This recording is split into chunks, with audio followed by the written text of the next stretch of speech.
Bismillah, alhamdulillah, salatu wassalamu ala rasulillah wa ala alihi wa sahbihi wa sallama taslima.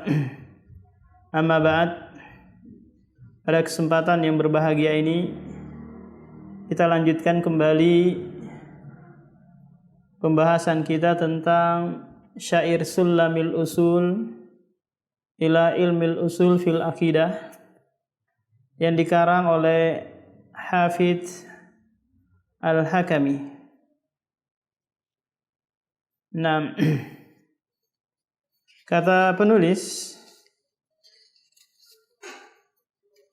faslun fi kauni tauhidi yanqasimu ila naw'aini wa bayanin naw'il awal wa huwa tauhidul ma'rifah wal isbat. Fasal tentang pembagian tauhid menjadi dua macam, dan penjelasan macam yang pertama yaitu tauhid ma'rifah dan isbat. Dalam fasal ini penulis akan menjelaskan tentang tauhid dan pembagiannya, di mana kita ketahui bersama bahwa tauhid adalah kewajiban yang pertama yang Allah Subhanahu wa taala wajibkan kepada makhluknya atau hambanya. Sebagaimana Allah berfirman dalam surah Al-Isra ayat 22, wa qada rabbuka alla ta'budu illa iyyahu. Allah mewajibkan atas manusia, yaitu apa? Beribadah kepada Allah semata atau mentauhidkan Allah. Nah, tauhid sendiri secara bahasa itu asal katanya adalah wahada yuwahidu tauhidan. Artinya adalah ja'alu syai' wahidan, yaitu menjadikan sesuatu itu satu, esa. Maka mentauhidkan Allah berarti apa? Mengesahkan Allah Subhanahu wa taala. Baik itu dalam hal rububiyahnya, dalam hal uluhiyahnya, ataukah dalam hal asma wa sifatnya. Nanti akan ada penjelasan dan perincian tentang hal itu. Nah, kata penulis di sini, awwalu wajibin alal abidi ma'rifatur rahmani bitauhidi. Kewajiban yang pertama bagi seorang hamba adalah ma'rifatur rahman bitauhid, mengenal ar-rahman dengan tauhid, dengan mengesahkannya. Ini merupakan kewajiban awaliyah yang pertama kali. Kita tahu bahwa kewajiban sebagai seorang hamba banyak sekali, yang intinya semuanya adalah pelampiasan terhadap kerinduan kepada Allah Subhanahu wa taala dan ketundukan yang menunjukkan kecintaan kita dan pengagungan kita terhadap Allah Subhanahu wa taala. Nah, kewajiban yang pertama kali adalah ma'rifatur rahman, yaitu mengenal Allah Subhanahu wa taala dengan cara apa? Dengan cara mengesahkannya. Tidak dengan cara yang lainnya. Tidak dengan cara yang bid'ah. Cara yang dibuat-buat seperti apa? Seperti an-nadhar, memperhatikan alam semesta. Kemudian kita lihat alam semesta ini ada, menunjukkan ada yang menciptakan. Kemudian ada juga dengan cara-cara yang lain seperti kita harus ragu dulu, barulah melahirkan apa? Melahirkan keyakinan tentang wujudu, tentang keberadaan Allah Subhanahu wa taala. Dalam pertemuan sebelumnya kita telah menyebutkan bahwa seluruh ruh-ruh manusia, roh-roh manusia telah bersepakat tentang apa? Tentang rububiyatullah, tentang iqrar rububiyatullah, yaitu penetapan rububiyah Allah Subhanahu wa taala. Alastu bi rabbikum qalu bala. Ini iqrar, ini pembenaran dari seluruh roh-roh manusia sebelum mereka lahir kemana? Ke muka bumi ini.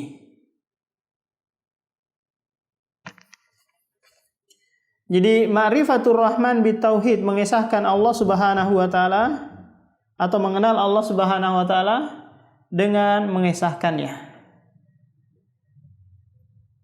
Nah, Allah Subhanahu wa taala berfirman dalam surah An-Nahl ayat 36, "Wa laqad ba'atsna fi kulli ummatin rasula an i'budullaha wajtanibut taghut." Nah, ini dakwah seluruh para rasul dan para nabi, yaitu pengesahan Allah Subhanahu wa taala dan menjauhi segala bentuk taghut. Ini beban yang Allah Subhanahu wa taala bebankan bagi setiap para nabi dan para rasul. Demikian juga mad'u orang-orang yang diajak, yang diserukan tentang tauhid ini, kewajiban mereka adalah mengesahkan Allah Subhanahu wa taala. Ini tatkala Rasulullah mengutus para dai, para pendakwah ke berbagai daerah, pesan Rasulullah adalah menyampaikan hal yang wajib bagi mereka untuk mengetahuinya, yaitu apa? Ayyuwahidullah, mengesahkan Allah Subhanahu wa taala. Tatkala Rasulullah mengutus Mu'adz bin Jabal ke Yaman, kita ketahui bahwa Yaman waktu itu adalah negeri Nasrani. Mayoritas penduduknya adalah Nasrani. Kemudian Mu'adz diutus ke sana. Pesan Rasulullah kepada Mu'adz adalah, innaka ta'ti qauman min ahlil kitab. Sungguhnya engkau akan mendatangi kaum dari kalangan ahlil kitab, yaitu Nasrani. Falyakun awwala ma tad'uhum ilaihi syahadata alla ilaha illallah. Hendaknya yang pertama engkau dakwakan kepada mereka adalah syahadat, persaksian bahwasanya tidak ada Tuhan yang berhak disembah kecuali Allah. Dalam riwayat yang lain, ila ayyuwahidullah, hingga mereka mengesahkan Allah Subhanahu wa taala. Nah, ini menunjukkan bahwa seorang dai, seorang mubalik, hendaknya yang disampaikan adalah hal yang wajib yang pertama kali diketahui oleh hamba, yaitu mentauhidkan Allah Subhanahu wa taala. Karena dengan benarnya tauhid seseorang, maka ini akan melazimkan nanti benarnya amalan-amalan yang lain. Jadi tatkala Rasulullah sallallahu alaihi wasallam berkata kepada Mu'adz bin Jabal, "Ya Mu'adz, atadri ma haqqullahi 'alal ibad wa ma haqqul ibadi 'ala Allah?" Wahai Mu'adz, apakah engkau tahu apa hak Allah atas hambanya dan apa hak Allah atas hamba? Maka Mu'adz mengatakan, Allah wa rasuluhu alam. Allah dan Rasulnya lebih mengetahui. Kata Rasulullah, fa inna haqqallahi ayya'buduhu halallah alal ibadi ayya'buduhu wa la yusyriku bihi syai'ah. Hak Allah Subhanahu wa taala yang wajib ditunaikan bagi seluruh hamba adalah mengesahkan Allah Subhanahu wa taala dan tidak menyekutukannya dengan sesuatu apapun. Nah, kemudian kata penulis di sini, idh huwa min kullil awamiri a'dhamu wa huwa nau'ani ayyan man yafhamu. Karena dia, tauhid adalah a'dhamu min kullil awamir, perintah yang terbesar. Perintah yang terbesar yang Allah Subhanahu wa taala perintahkan kepada seluruh manusia. Ini alasan penulis memulai pembahasannya tentang tauhid. Karena seseorang tatkala mau memaparkan sesuatu atau mau menjelaskan sesuatu, tentunya yang dijelaskan itu hal yang terpenting, hal yang paling penting terlebih dahulu. Wa huwa nau'ani ayyan man yafhamu, dan dia ada dua jenis. Wahai orang yang mau memahami. Jadi penulis di sini, sebagaimana yang dijelaskan juga oleh Ibnul Qayyim dan ulama yang lain, bahwa tauhid yang qasimu ila qismaini. Tauhid terbagi menjadi dua. Dan ini nanti juga terbagi lagi menjadi apa? Menjadi 3. Isbatu dzatur rabbi jalla wa ala asma'ihil husna sifatihil ula. Ini pembagian yang pertama. Yang pembagian yang pertama ini terkandung 2 hal, yaitu tauhid rububiyah dan tauhid asma wa sifat. Yaitu apa? Isbatu dzati rabbi, yaitu menetapkan zat Rabb yang maha agung dan maha tinggi. Dan menetapkan juga nama-namanya yang paling indah dan sifat-sifatnya yang maha mulia. Jadi dalam fasal ini penulis akan memaparkan, menjelaskan tentang apa? Tentang tauhid yang pertama ini.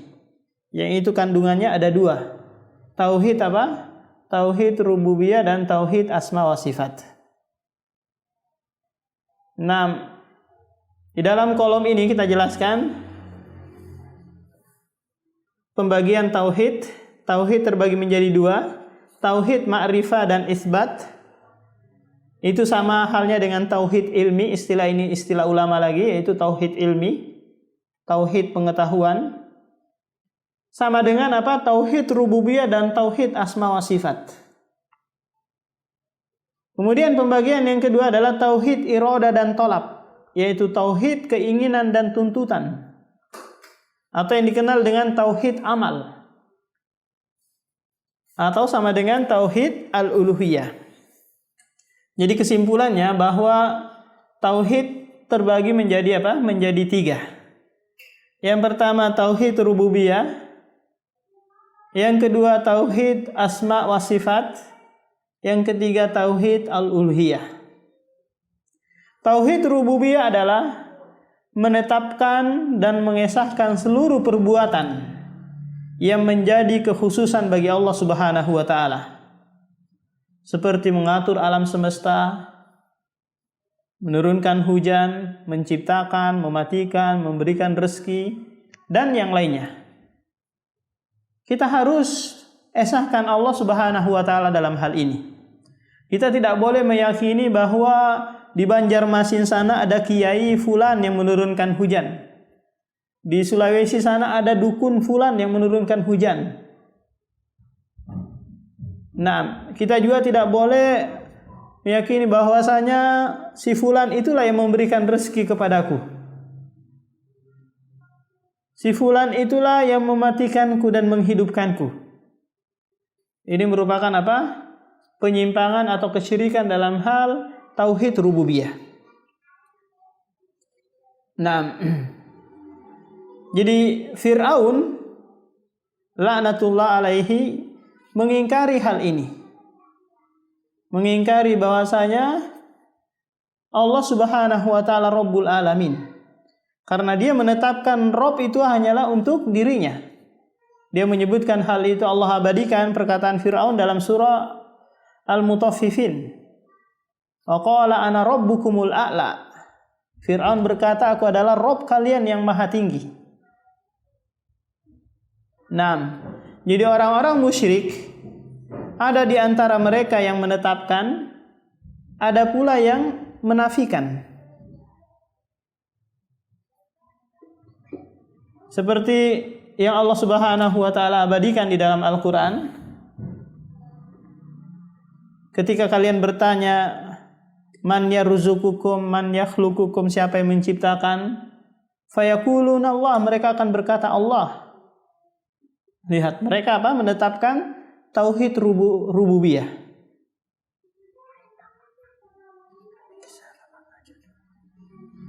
Nah, mereka apa?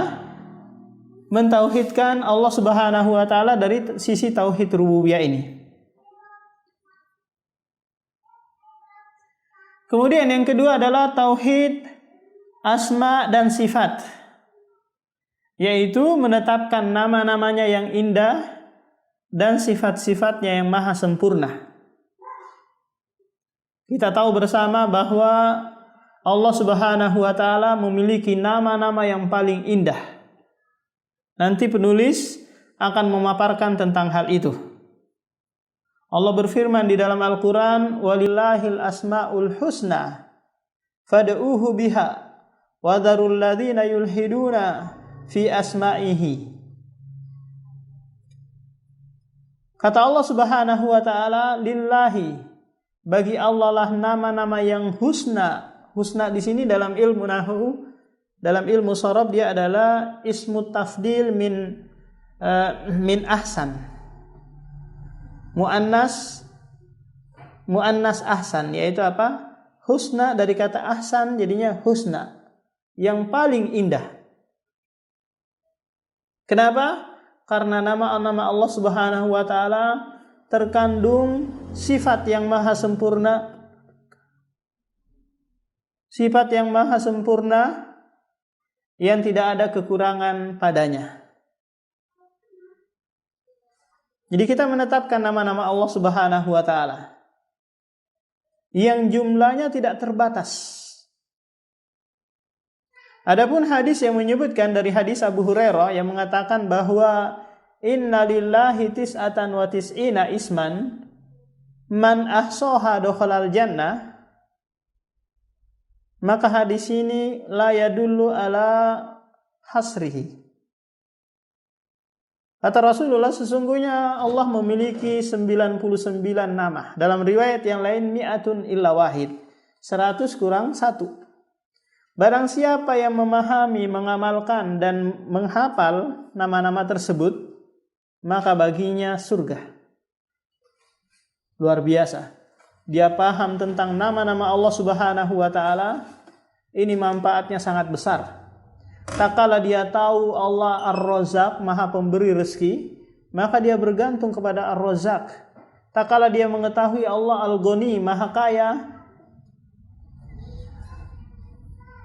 maha Ghani, Allah maha kaya, maka dia senantiasa berharap dan meminta kepada Allah Subhanahu wa ta'ala. Tak kala dia tahu Al-Ghafur, Allah maha pengampun, maka dia senantiasa mubadaratu fil istighfar, senantiasa meminta ampun kepadanya. Dia tahu Allah Subhanahu wa taala Maha As-Sami wal Maha mendengar dan Maha melihat, maka dia takut berbuat dosa karena Allah Subhanahu wa taala menyaksikan perbuatannya. Luar biasa. Kita bisa beribadah dengan nama-nama Allah Subhanahu wa taala. Nah, karena itu Ibnul Qayyim berkata, man arafa rabbah bi asma'ihi wa sifatihi ahabbahu la mahalah. Barang siapa yang mengenal Allah Subhanahu wa taala dengan nama-namanya dan sifat-sifatnya, maka Allah pasti akan mencintainya dan dia akan mencintai Allah pula. Inilah mahalat. Tidak ada kemustahilan. Nah, jadi nama Allah Subhanahu wa taala tidak terbatas hanya pada 99 nama, tapi banyak. Sebagaimana Rasulullah sallallahu alaihi wasallam bersabda, "Wa masta'sarta fi ilmil ghaibik indak," dan apa yang engkau sembunyikan di ilmu ghaib yang ada di sisimu. Apa yang disimpan oleh Allah tidak disebutkan di dalam Al-Qur'an maupun hadis, ini menunjukkan banyaknya, tidak terbatas. Demikian juga Allah Subhanahu wa taala memiliki sifat-sifat yang maha tinggi. Walahul masalul a'la. Baginya lah sifat-sifat yang maha tinggi. Pendengaran Allah sempurna. Penglihatan Allah Subhanahu wa taala sempurna. Pengawasan Allah, ilmu Allah Subhanahu wa taala dan seterusnya. Jadi semua nama-nama dan sifat-sifat Allah kita tetapkan apa yang datang dari Al-Quran dan hadis, tanpa membagaimanakan, tanpa menyerupakan. Kita nggak boleh mengatakan wajah Allah seperti wajah fulan, pendengaran Allah seperti pendengaran kita, tanpa pula menghilangkan makna dan lafadznya atau merubahnya, nggak boleh. Kita mengatakan tangan Allah maknanya adalah kekuatan, nggak boleh. Karena Allah Subhanahu wa taala Maha mengetahui kelaziman dari ucapannya. Lazimul qaul indallah haq. kelaziman dari perkataan Allah Subhanahu wa taala adalah hak. Kemudian tauhid yang ketiga adalah tauhid al-uluhiyah, yaitu mengesahkan Allah Subhanahu wa taala dalam hal peribadatan. Yang namanya ibadah semua harus diperuntukkan untuk Allah Subhanahu wa taala. Allah berfirman, "Qul inna salati wa nusuki wa mahyaya wa mamati lillahi rabbil alamin la syarikalah." Katakanlah wahai Muhammad, sesungguhnya salatku, sembelihanku, hidup dan matiku lillah, seluruhnya untuk Allah Subhanahu wa taala. Beginilah selayaknya seorang hamba yang dia tidak berpaling dari perintah dan apa yang dicintai oleh Tuannya, yaitu Allah Subhanahu wa taala. Nah, sekarang timbul pertanyaan, pembagian tauhid yang tiga ini, apakah ada dalilnya dari Al-Quran ataukah dari hadis? Maka jawabannya tidak ada dalilnya. Secara kontekstual, pembagian tauhid rububiyah, uluhiyah, dan asma wa sifat gitu, nggak ada. Yang ada hanyalah dalilul istiqra', yaitu dalil penelitian, ya, diteliti Al-Quran dan hadis, dan penelitian yang secara sempurna, sehingga melahirkan pembagian seperti ini. Jadi memang terkadang para ulama membagi sesuatu seperti pembagian sholat dari sisi rukun-rukun, syarat-syaratnya, kemudian pembagian wudu, rukun dan syaratnya. Ini pembagian yang tidak ada dalam Al-Quran dan hadis, cuma ada yang mengisyarahkannya. Nah, demikian juga pembagian ini, pembagian tauhid menjadi tiga ini, ada dalil-dalil yang mengisyarahkan hal tersebut. Banyak sekali yang mengisyaratkannya. Nah,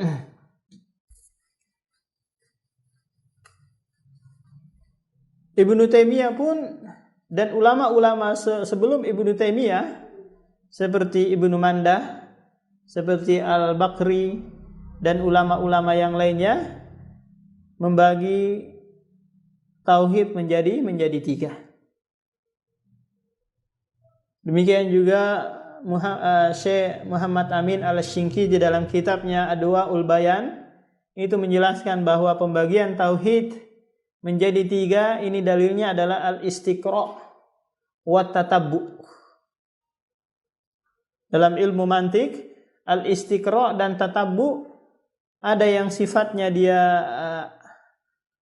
tam, ada yang sifatnya dia naqis. Nah, istiqra'nya di sini adalah istiqra'u tam. Penelitian yang secara sempurna sehingga melahirkan pembagian tauhid.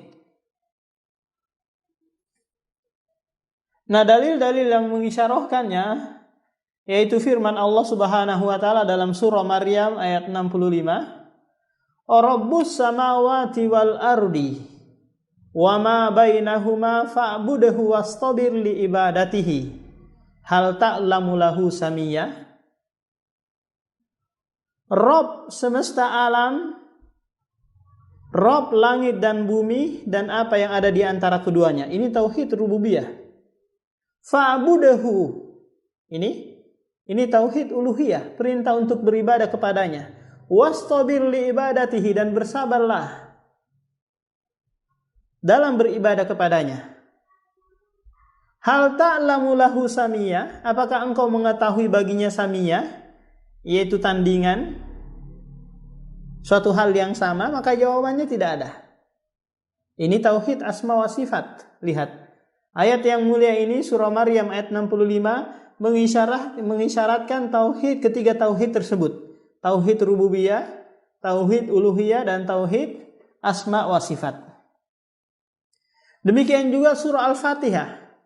Dari ayat yang pertama sampai ayat yang kelima itu mengisyarahkan pembagian tauhid ini. Bismillahirrahmanirrahim. Ini tauhid asma wa sifat. Tauhid asma wa sifat disebutkan di situ nama Allah, Ar-Rahman, Ar-Rahim. Alhamdulillah. Nih, lillah di sini adalah tauhid uluhiyah. Rabbil alamin, ini tauhid rububiyah. Maliki yaumiddin, ini adalah tauhid asma wa sifat. Maliki yaumiddin. Iyyaka na'budu wa iyyaka nasta'in. Ini tauhid apa? Tauhid al-uluhiyah, yaitu membatasi ibadah hanya untuk Allah Subhanahu wa taala. Dalam surah Az-Zariyat juga dijelaskan, surah Az-Zariyat ayat 56, "Wa ma khalaqtul jinna wal insa illa liya'buduni." Tidaklah aku ciptakan jin dan manusia kecuali untuk beribadah kepadaku. Ini tauhid apa? Tauhid al-uluhiyah. Dalam akhir surah At-Talaq ayat 12, Rabbus samawati wal ardi wa ma bainahuma. Allahul huwallazi khalaqas samawati wal arda wa ma bainahuma. Yatanazzalul amru bainahuma, yatanazzalul amru. Astagfirullah. Lita'lamu anna Allah ala kulli syai'in qadir wa anna Allah qad ahata bi kulli syai'in ilma. Lihat. Ini tauhid apa? Tauhid asma wa sifat. Jadi begitu banyak dalil yang memberikan isyarat kepada kita tentang pembagian tauhid ini. Kalau kita amati, kita cermati pembagian tauhid ini, maka kita bisa menarik kesimpulan bahwa yang diinginkan oleh Allah Subhanahu wa taala dari hambanya adalah ibadah. Dan ibadah ini bisa sempurna dengan kesempurnaan yang kamil, yang sempurna, dengan ma'rifatullah, dengan mengenal Allah Subhanahu wa taala. Sehingga apa? Sehingga melahirkan kecintaan, sehingga melahirkan ketundukan kepadanya, sehingga melahirkan rasa cinta yang menggebu-gebu kepada Allah Subhanahu wa taala. Pepatah Indonesia mengatakan, tak kenal maka tak sayang. Seseorang yang tidak mengenal sesuatu, bagaimana mungkin dia akan cinta? Bagaimana mungkin dia akan menundukkan dengan ikhlas kalau dia tidak apa? Tidak mengenal sesuatu yang diibadahi tersebut. Maka di samping kita beribadah kepada Allah Subhanahu wa taala, marilah kita apa? Meningkatkan pembelajaran kita tentang nama-nama dan sifat-sifat Allah Subhanahu wa taala. Karena hal itu akan melahirkan kecintaan, akan melahirkan ketundukan, akan melahirkan kelezatan, karena kita mengetahui tentang keesaan dan keagungan zat yang disembah, yaitu Allah Subhanahu wa taala. Nah, kemudian kata penulis di sini, wa annahu rabbul jalilul akbaru al khaliqul bariul musawwiru. Dan dia adalah Rabb. Allah adalah Rabb. Al-Jalil yang maha agung, Al-Akbar dan maha besar. Nah, dari bait ini dan seterusnya nanti penulis akan memaparkan tentang nama-nama dan sifat-sifat Allah Subhanahu wa taala.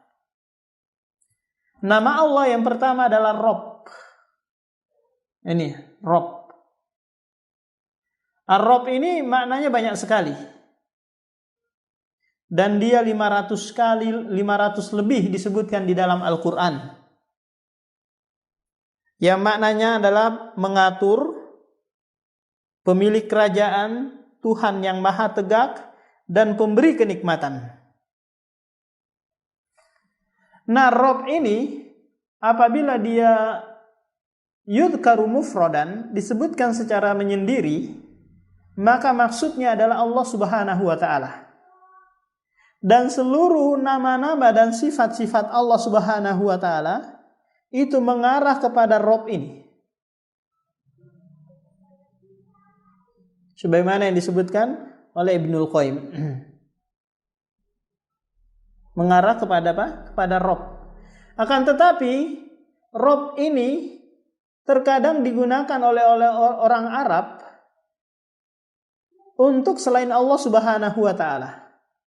Tapi dengan syarat dia diidofakan, disandarkan kepada sesuatu.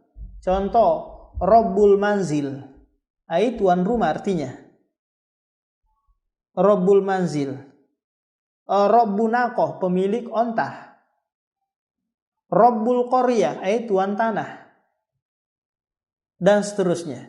Akan tetapi kalau dia dimutlakan tanpa dimuqayyadkan, maka maknanya adalah Allah Subhanahu wa taala. Jadi Rabb ini terkandung apa? Terkandung rububiyah. Pengaturan Allah Subhanahu wa taala kepada alam semesta ini. Pengadaan, yaitu mengadakan mereka, memberikan hidayah, memberikan rezeki dan yang lainnya. Nah, perlu diketahui bahwasanya Rabb atau rububiyah Allah Subhanahu wa taala itu terbagi menjadi dua. Ada rububiyah yang sifatnya umum, seperti pengaturan Allah Subhanahu wa taala terhadap alam semesta ini. Semua diatur, enggak boleh ada yang keluar dari pengaturan Allah. Orang kafirnya orang muslimnya, orang munafiknya, Hindunya, Budanya, semuanya dalam pengaturan Allah Subhanahu wa taala. Demikian juga dalam hal pemberian rezeki. Secara umum diberikan semua. Rezeki yang sifatnya adalah hissi, yang dapat dirasa. Orang kafir diberikan, orang mukmin pun diberikan. Diberikan jodoh, diberikan kesengsaraan dan kebahagiaan sama. Ini Allah Subhanahu wa taala yang mengaturnya. Ini yang sifatnya umum.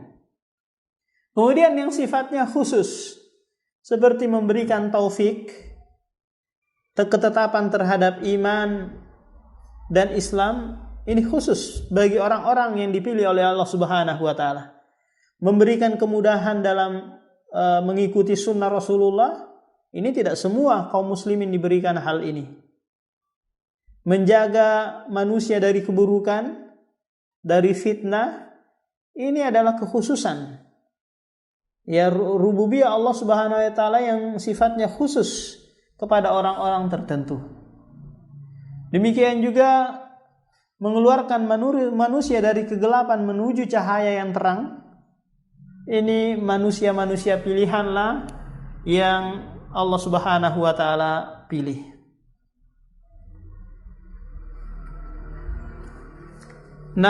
Jadi keimanan terhadap rububiyah atau kepada Rabb ini mengharuskan kita ikhlas dalam beribadah serta menyempurnakan ketundukan kepadanya.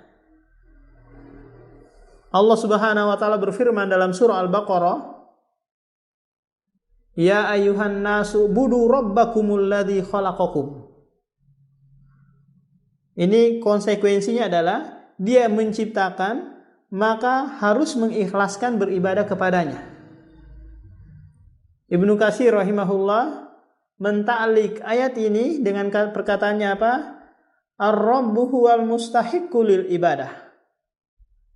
Rabb atau Allah Subhanahu wa taala dialah yang berhak untuk diibadahi. Dialah yang berhak untuk apa? Untuk disempurnakan ketundukan dan penghambaan kepadanya. Demikian yang bisa disampaikan. Jadi kesimpulannya bahwa tauhid itu terbagi menjadi dua. Dan pembagian yang pertama inilah yang dijelaskan dalam fasal ini dan kelanjutannya nanti. Yang itu terkandung apa? Tauhid rububiyah dan tauhid asma wa sifat. Adapun tauhid al-uluhiyah, penulis nanti akan memaparkan atau menjelaskan dalam bait atau dalam fasal tersendiri. Nah, silakan teman-teman, barangkali ada yang mau ditanyakan. Nah, jadi masalah takdir itu makdurun, dia adalah kasbun minal ibad, wal maqdiyu atau makdurun minallah. Jadi takdir terkadang memang ada usaha dari hamba, ada pula yang murni itu adalah ketentuan dari Allah Subhanahu wa taala. Nah, mengenai hidayah taufik,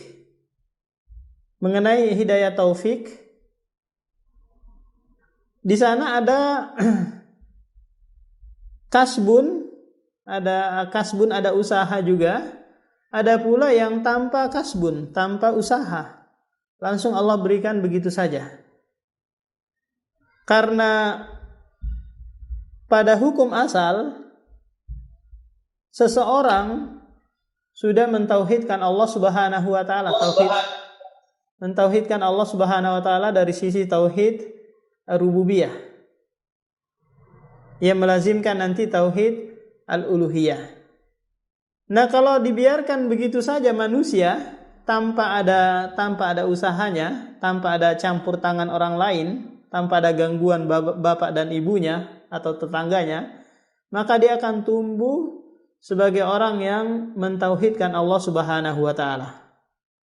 Ada pula yang dia dengan usaha, tak kala mungkin dia disesatkan oleh orang tuanya,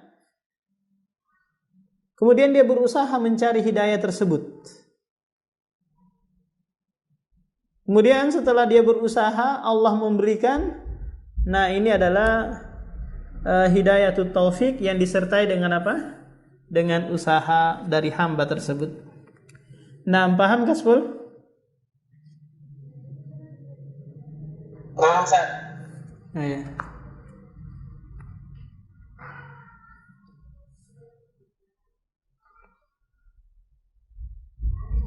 Miftah, ada yang mau ditanyakan?